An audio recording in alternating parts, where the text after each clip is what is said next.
ตัดตั้มครับป่วยโอ้บางครั้งเสียเปรียบน้อยเลยเปิดเลยเปลี่ยนเต็มมันไรกันนะ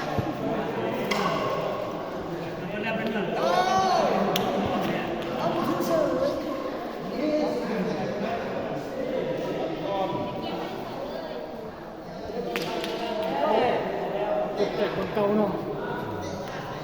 ว่าแม่นขนาดเลย เรื่องตังค์ถูก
เล่นแต่คนจัง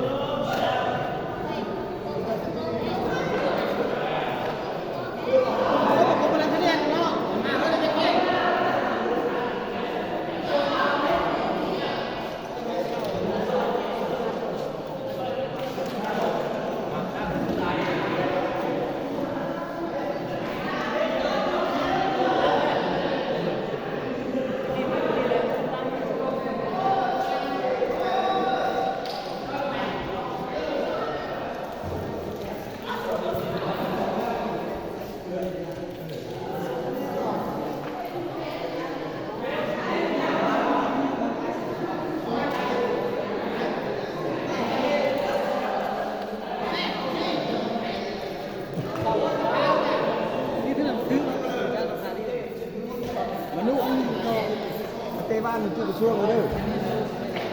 เรื่องไปเลยกิจกรรมร่วมของเรา3 คนเลิกอย่างนี้เลยตอนแรกไปเตะบ้านจุดช่วงเลยไปมาช่วยกันเลย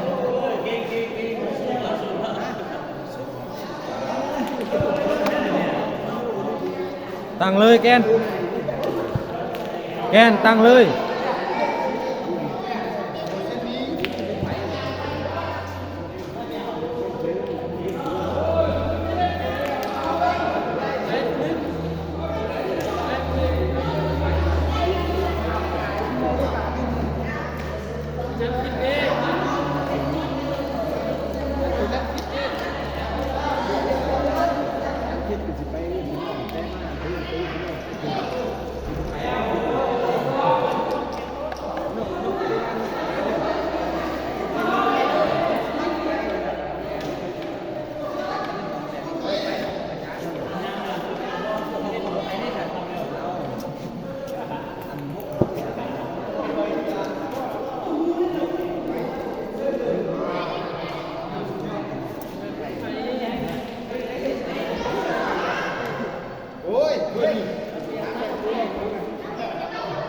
ใส่น้ำสกุล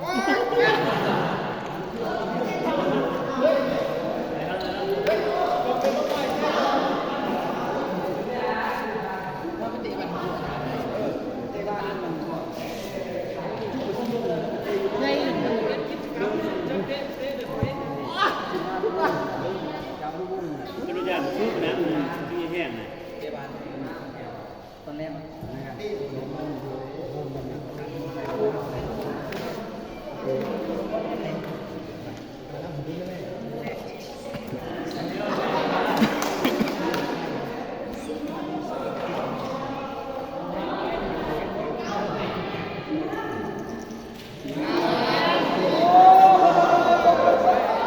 ขาดน้อยหนึ่ง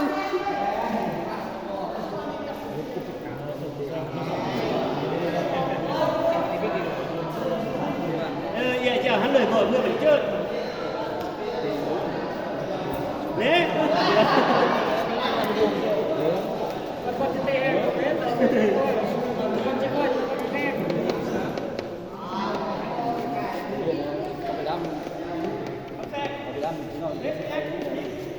จะบ้านนั่นแม่เว้ยนี่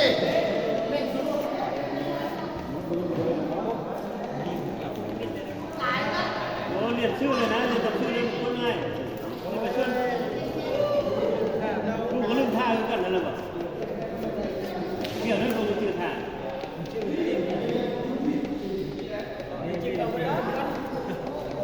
อตั้งก็เอา เฮ้ยที่นี่เนี่ยชื่อนะจังค่ะดังเลย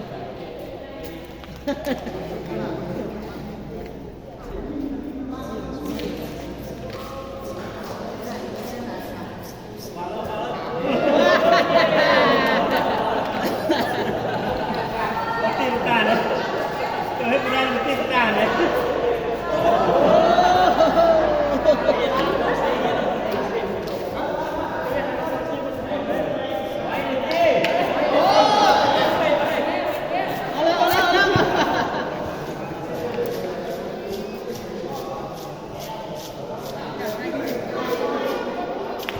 เปล่า เอา ฟาวคะแนน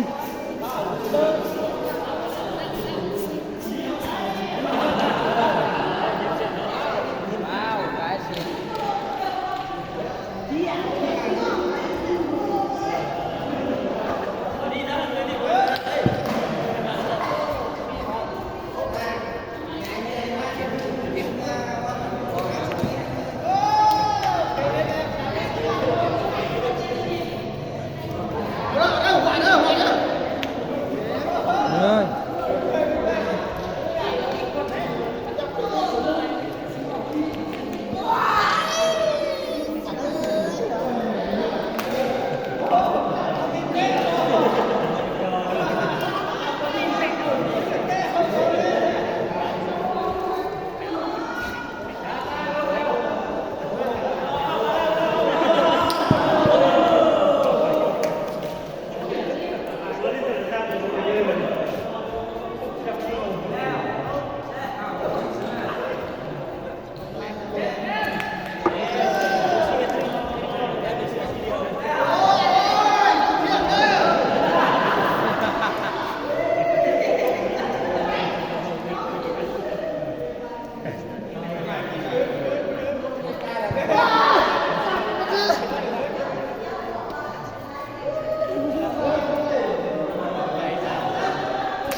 เด็ก